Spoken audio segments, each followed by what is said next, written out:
right, well, good morning, everyone, and thank you so much for joining us. It is my pleasure to welcome Premier Doug Ford to Alberta for an announcement that is in every way as historic as the Calgary Stampede that he's been attending over the last couple of days, and is every bit as exciting.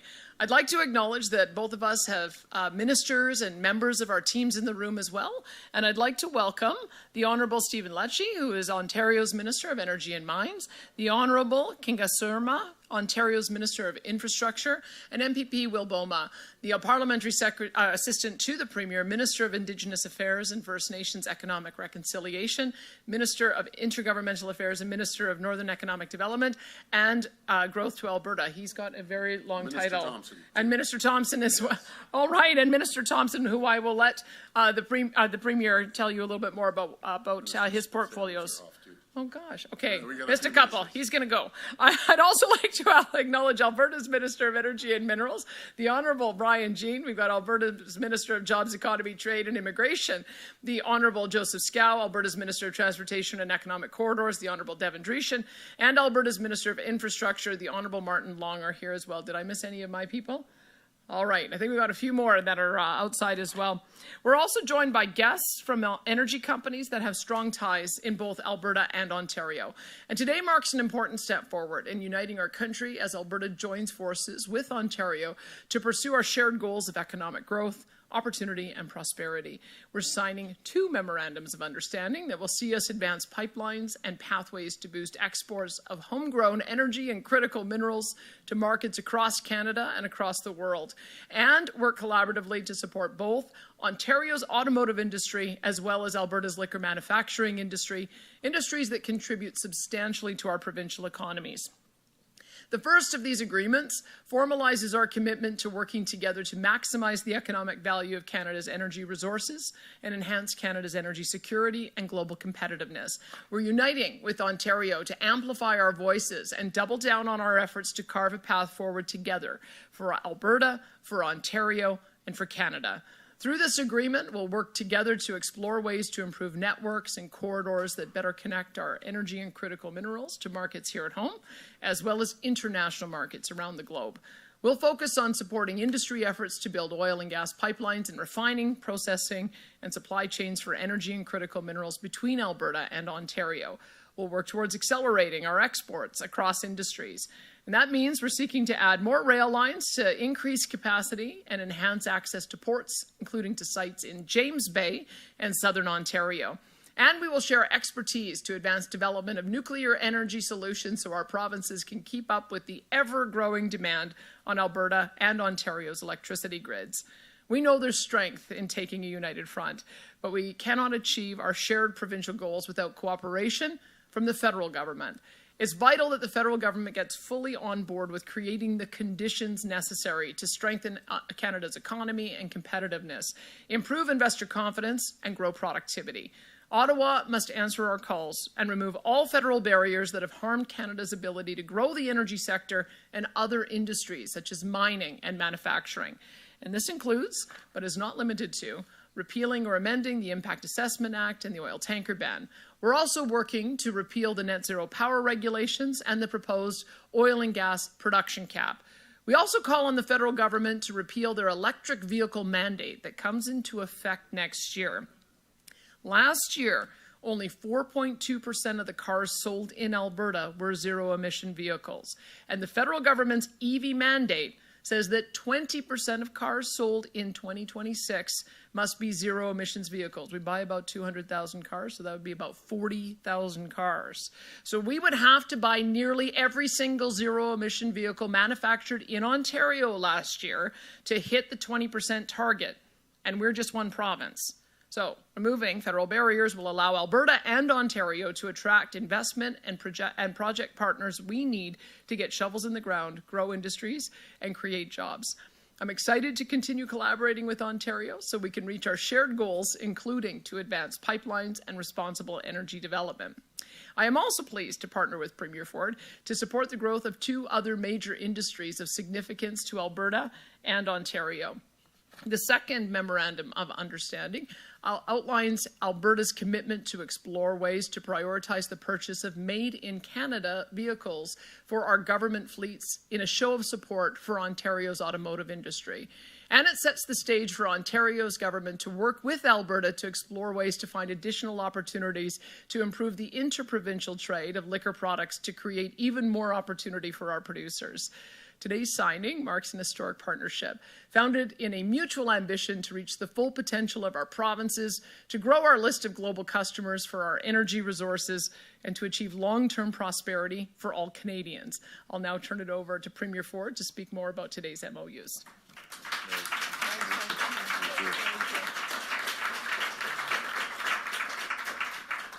Well, good morning, everyone, and boy, I've had a great time here in Alberta, and I love Calgary and the people here. There's an amazing group of folks that live here. It's my pleasure to be here with so many members of our government. I know you run through them. I'm going to run through them one more time. Minister Lecce, Minister Surma, Minister Thompson, Minister Oosterhoff, and PA Will Boma. I want to start by thanking my friend Danielle Premier Smith. Thank you for hosting us with this great city of Calgary and mine. You know, I got to tell my friends in Ontario, you want to come to a happening place, come to Alberta, come to the Stampede. You're going to have a great time in this beautiful province of Alberta. It's absolutely stunning here. Nothing showcases the wild rose spirit like the Calgary Stampede. The people of Alberta have been such gracious hosts. Thank you for your hospitality. Friends, I'm here with Premier Smith today because it's never been more important for Canadians to stand united from coast to coast to coast. President Trump's tariffs and the economic uncertainty they've created, they're hurting workers and businesses in every part of our great country. Steelmakers and aluminum workers in Ontario and Quebec, fishermen and women in British Columbia and Atlantic Canada, farmers across the prairies, including right here in Alberta, miners across Canada's beautiful north. No region has been spared. In the face of uncertainty, Canadians are coming together to stand up for our country and build a stronger, more united Canada. That's why just a few weeks ago, Premier Smith and I were in Saskatoon to sign a historic agreement to unlock free trade between Alberta and Ontario. Over the last few months, Ontario has signed agreements with a total of 6 provinces to support free trade across Canada. We're doing this because we need to unlock the full potential of our economy. We need to tear down the barriers and red tape that have held us back for far, far too long. We need to make Canada more competitive, more resilient, and more self-reliant. We need to build the future for Canada where we can proudly stand tall, strong, united, and independent, so we can stand up to President Trump's tariffs and anything else that comes our way. That's what brings us here today, to sign 2 new agreements between Alberta and Ontario that will open access to new markets and create thousands of new jobs across Canada. These agreements are transformational. Ontario and Alberta are working together to build new energy and trade infrastructure, including pipelines and rail lines, so we can unlock the full potential of Canada's economy by diversifying our trading partners and bringing our natural resources to new customers and new markets. Built using Ontario steel, new pipelines would connect Western Canadian oil and gas to existing and potential new refineries in Southern Ontario. They will also expand export opportunities, bringing Western oil and gas to new tidewaters right across the world, including by way of a potential new James Bay deep sea port in Northern Ontario. New rail lines would connect Ontario's Ring of Fire region, critical mineral mining projects, and processing facility to Western Canadian ports as we build an end-to-end critical mineral supply chain. This is how we diversify our trading partners. This is how we make ourselves less reliant on the United States. This is how we secure the future of Canada. To move these ambitious projects forward, Ontario and Alberta will soon launch a joint feasibility study to determine the best route for economic and energy corridors, make recommendations on what financing and commercial tools might be needed to de-risk, and learn how we can best support homegrown supply chains, including Ontario's steel sector and our great steel makers. As we build the future of Canada, we will always meet our duty to consult with Indigenous partners and support their involvement with historic funding to help First Nations become equity partners in these nation-building projects. This agreement is a big step forward. To succeed, to build a more competitive, resilient, and self-reliant future, we need the federal government to do its part. We need the federal government to cut red tape and bring regulatory certainty so Canada can attract the kind of private sector investments that will be critical to build this energy and trade infrastructure. No one will build a pipeline to Tidewaters if there's a ban on tankers. This is the craziest thing I've ever heard, a ban on tankers. No one will invest in opening a mine if it takes 15 years to get it to yes. It's time to end excuses, and it's time to start building, and we need to start building now. As part of our agreements today, we've also agreed that Alberta will prioritize Canadian-made vehicles for its government's fleets. For our part, Ontario will support the increased availability of Alberta beer, wine, and spirits, and they have some great wine and spirits and beer coming. You could just see it outside. Everyone's having a few cold ones on Ontario store shelves. Friends, this is how we protect Canada. We need to protect together to unlock the country's full potential. We need to build infrastructure that will bind Canada together and support workers in every part of the country. We need to respect and celebrate every province, every territory, and do everything in our power to help workers, businesses, and communities thrive. I'm honored to do my part to help the amazing people of Alberta, and I thank my friend, Premier Smith, for helping the people of Ontario. We're going to keep working to build Canada. We're going to stand united. We're going to protect the true north, strong and free. Thank you, and may God bless the people of Canada. Thank you. I think I'm going to the far end.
coordination people here. So I'm taking this copy off. Hold on. You're taking my belt off. How do you get this off? Okay, there you go. I'll put the Alberta one on. That's a good job.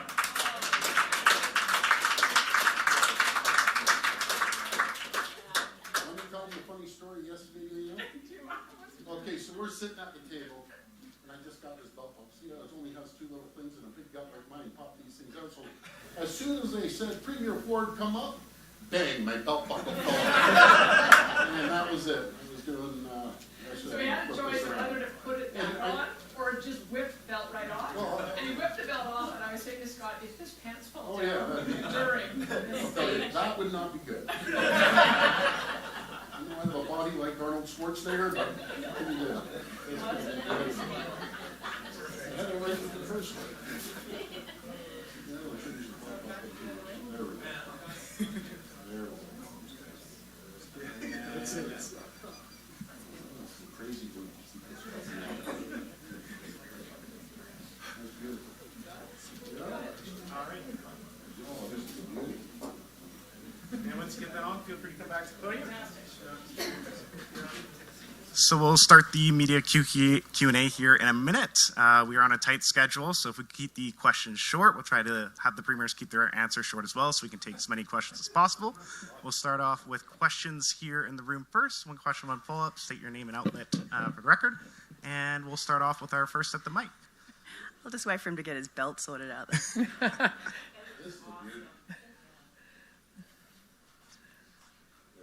Oh, yeah. Oh, yeah.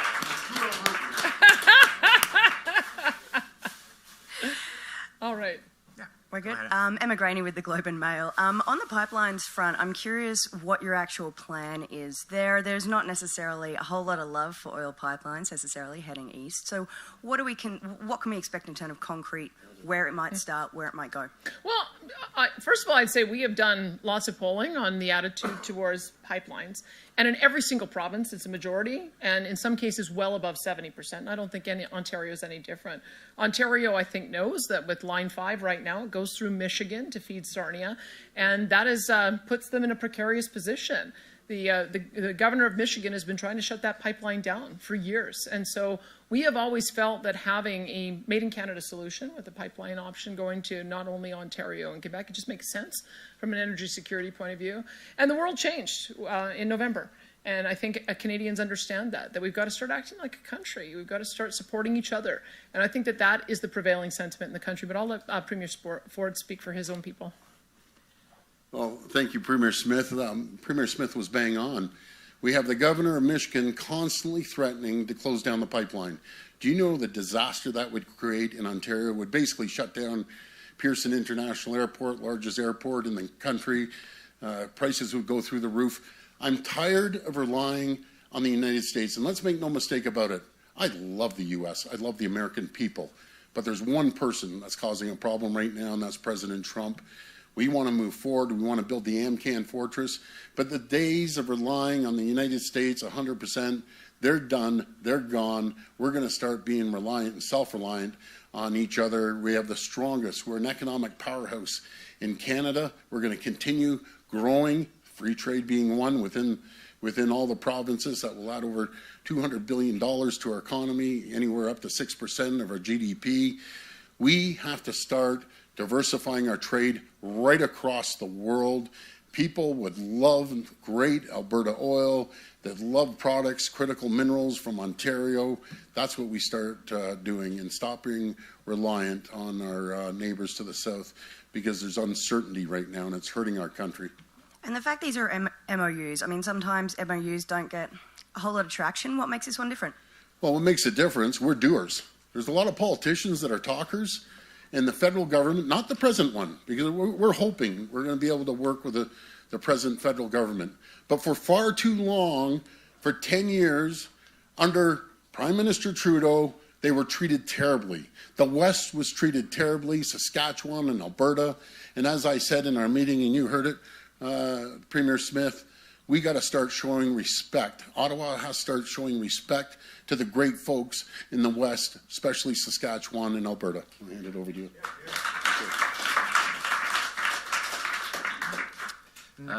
Scott Strasser, Post Media. Question for Premier Smith.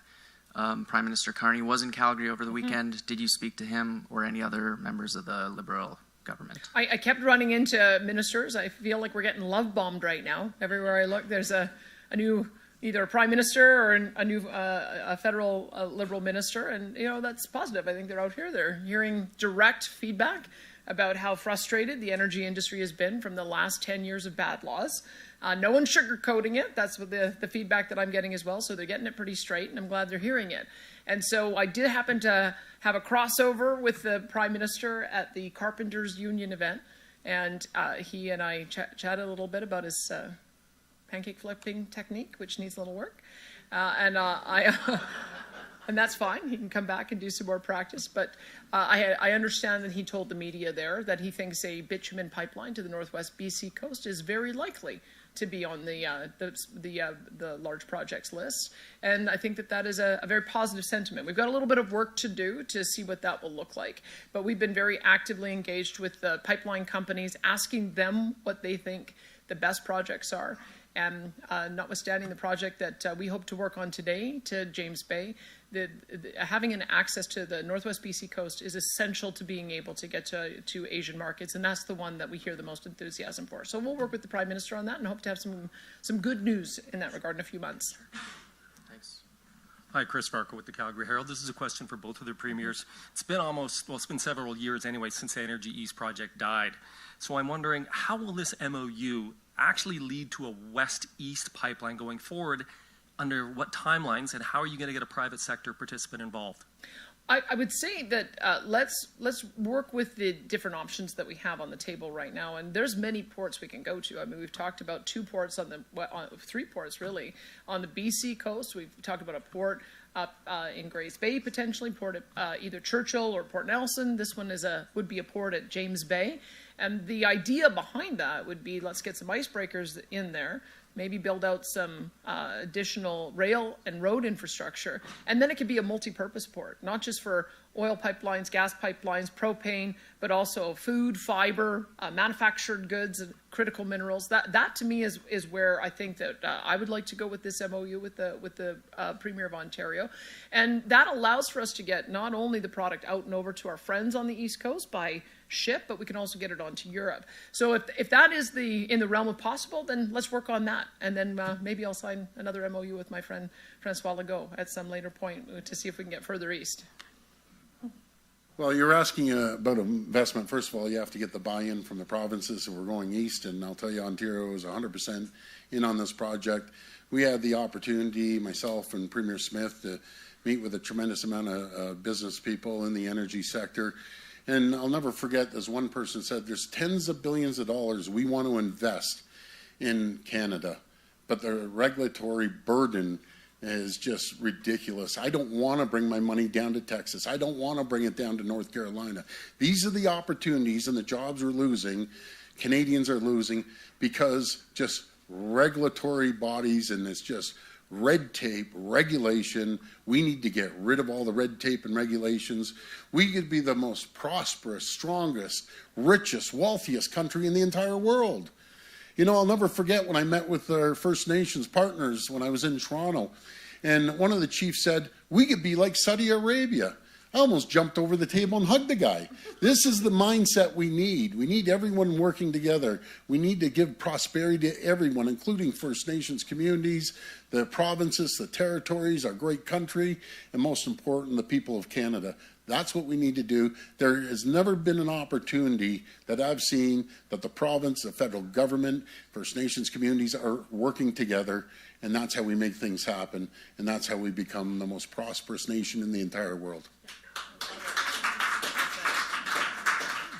Follow-up question for Premier Smith.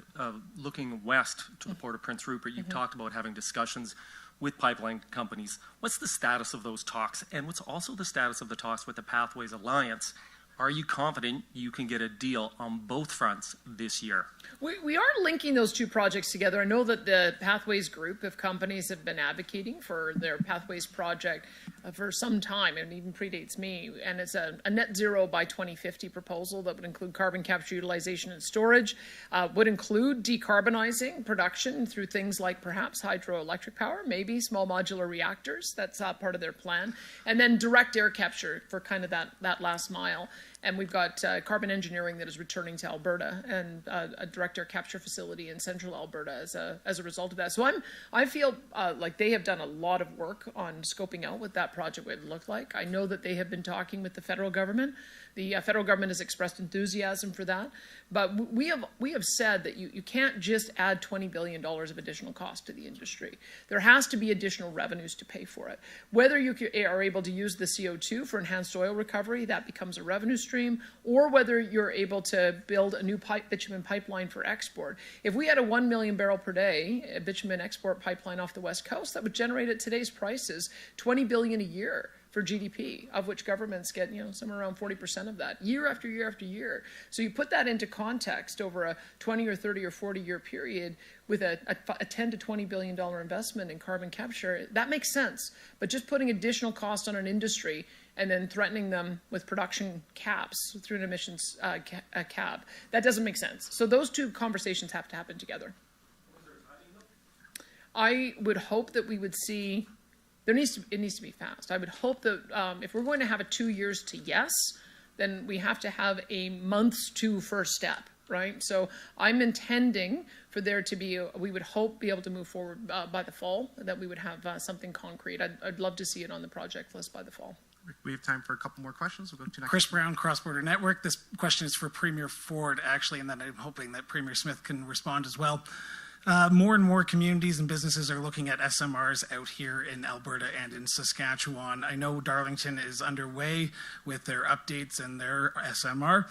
How important is it for businesses and communities out in Alberta and Saskatchewan to look at can-do reactors rather than the alternatives right now as we sign this MOU around energy and resources? Well, I'll just address the SMRs. We're leading the G7 in small modular reactors. Minister Lecce's done an incredible job. He's been flying all over the world. He already has some orders. And I want to include everyone right across our country, because that's the way of the future. Clean, green, reliable, cost-effective energy. And every person I talk to in the U.S., the great governors, the senators, the congressmen and women, first thing they want to talk about is their energy.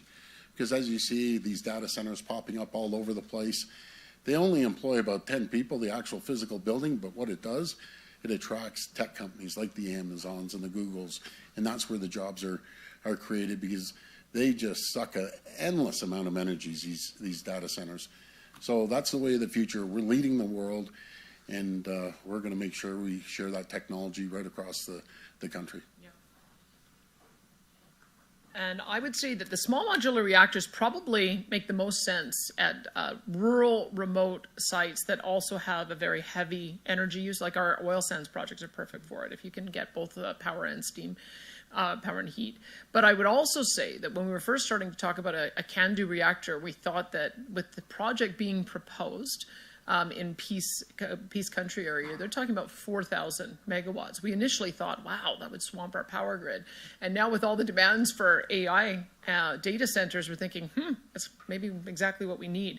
So our parliamentary secretary for affordability and electricity, Chantal de Jong, she's going to be doing a nuclear consultation beginning, I understand, in September, October. So we want to talk to Albertans, because it's new for us. It's not new for Ontario. Ontario gets 60% of their power, I understand, on their grid from nuclear energy. New Brunswick has nuclear power, and is that the only one? New Brunswick and you, and maybe Saskatchewan as well, is a little bit further ahead than us on that. But we have fantastic technology that was pioneered in Ontario. So I would say that the world that we're moving towards with energy is all of the above. And so we'd be looking at yes, both small modular nuclear when they become available, but the can-do reactors as well as one that's under active discussion in the Peace region. So you specifically mentioned the Northern Lights plant that might be going operational, but might be going through. There's consultations that the community is doing alongside businesses. Are you in support of nuclear then? Yes, I have been for some time. We signed an MOU, and that predated me. We signed an MOU with Saskatchewan, Ontario, and New Brunswick to collaborate on nuclear, and we've recommitted to that. So yes. And we have time for one last question. We'll take that in the room here. Good morning, Premier Smith, Premier Ford. My name is Jen Hodson from the Western Standard. I'm directing my question at you, Premier Smith, but maybe you both can weigh in. So Prime Minister Mark Carney has said that he's amicable to the one pipeline in BC. So is that enough? I would say that it depends very much on where you think the world is going. There are a number of forecasting companies that don't do forecasting, they do backcasting, meaning they say, where do we want to be ideologically by 2050, and what would we have to do today to reduce production to get there? I would prefer to deal in the world of reality. And in the world of reality, we have 5 billion people on the planet who want the same standard of living as the industrialized countries. They are going to need energy from all sources to be able to get there. And so if you look at OECD, which does forecasting, they think by 2050 the world is going to need about 120 million barrels a day, up from about 104 today. So if it's a growing market, I think the world would benefit from having more supply from a reliable, friendly, safe neighbor like Canada, especially with the heavy oil product that we provide, because it gives a lot of options in developing asphalt, building materials, lubricants, petrochemicals, and so on. There's a lot of versatility in the product. So we are very much of the view that if we're going to see a growing share, Canada should have a growing share, and Alberta should have a growing share. So if we'd had the Energy East, if we'd had Keystone XL, if we had Northern Gateway, we would be producing 2.5 million barrels a day, more than we are today. That would have been generating somewhere in the order of, $60 billion a year in revenue for the country. And that would have, and as again, 40% of that revenue going to various governments. That would go a long way towards allowing us the dollars that we need to meet our NATO international target for spending, or any of the social programs that we value. And I think that this is maybe the new understanding that we need to have. If you want to provide the supports for your people, you have to generate the revenue so that you have the money there. The model we've been using for the last 10 years has been borrow, borrow, borrow, print money, and see inflation. It doesn't work. How about we try a different approach? Let's make sure that every single part of our economy is ticking on all cylinders. Let's make sure that all of our wealth creators and job creators have the ability to do that. And then governments can talk about what their priorities are for the revenue that gets generated as a result. That's the world I think we're moving to. So I'm of the view that there's probably room for more than one pipeline, probably several. Well, thank you for that, Premier Smith. I've been promoting building pipelines west, east, north, and south. As you just heard Premier Smith say, 2.5 million barrels is our potential. And that's just in Alberta. That's not talking about our great neighbor, Saskatchewan, and up in Newfoundland, Labrador, and a few other places. That's what we need to do. We need to be an economic powerhouse, an energy powerhouse around the world. And we need the $60 billion, as Premier Smith said, to build our infrastructure, healthcare. And rather than just, as you were saying, Premier Smith, rather than just continuously print money, that hasn't worked. We need to unleash the opportunities, no matter if it's the great oil here in Alberta or the critical minerals or the energy that we have in Ontario. That's what we need to do. The door is open. We need to go through that door and tell the world Canada is open for business. Thank you. That's awesome. Thank you. Thank you so much. Thank you. Thank you. And just to follow up on that, so do you believe that Prime Minister Carney is actually going to play ball, or is he just talking the talk? Well, there'll be a moment where the rubber hits the road. Like, you can only talk the talk for so long before you start putting some real action around it. That's why I've been saying I'd like to see by the fall. That's my target, is to try to get our projects on the project list by the fall. I don't know if you. Well, let's give Prime Minister Carney opportunity, and there's going to be a time that we're fully in or we aren't. And I'll tell you one thing, Prime Minister Carney is no Justin Trudeau. He's a business mind. He's run massive multi-billion-dollar businesses, and he's bringing the business approach to the federal government that hasn't had that approach in the last 10 years. He wants to get things going. He comes from Alberta.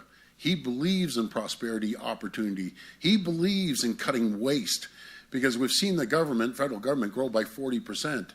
So I have all the confidence that he's going to listen to the premiers and straighten out the federal government once and for all and get rid of the red tape and regulations. And let's see what happens there. But I'm giving Prime Minister Carney the benefit of the doubt. So far, so good. And I wish him all the best with dealing with President Trump as well, because that's going to be a big area of that we can get rid of the uncertainty. But thank you, everyone. Again, Premier Smith, thank you for your hospitality. Thank you for this fabulous belt buckle. I'll wear it proudly. And that's it. We're looking forward to coming to your place. Yeah, absolutely. Okay, thanks, folks. Thank you.